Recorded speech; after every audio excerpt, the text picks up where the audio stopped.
In Galasiërs 5 vers 5 sien ek, dat wat ons betref, skryf Paulus, deur die werking van die Gees, is dit ons hoop en verwagting, dat ons deur te glo vrygespreek sal word. Dit is natuurlik 'n baie interessante vers, en ek het so 'n bietjie gaan kyk hoe byvoorbeeld in die Engelse vertalings dit weergegee word. Hy sê, for we, through the Spirit, eagerly wait for the hope of righteousness by faith.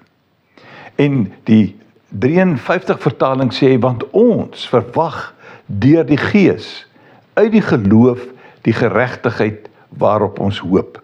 En dit is wie ons is deur die werking van die Heilige Gees.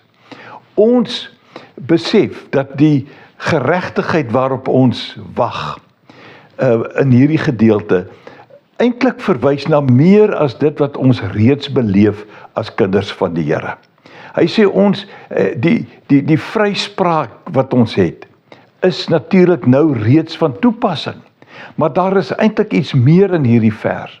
Hy verwys na die totale, ewige vryspraak wat ons in die hemel sal beleef, of dan in die ewigheid saam met Christus sal beleef.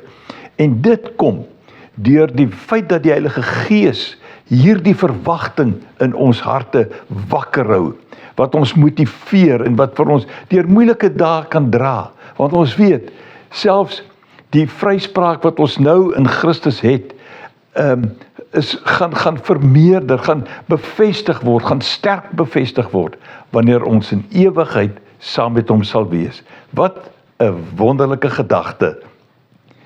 Loop mooi.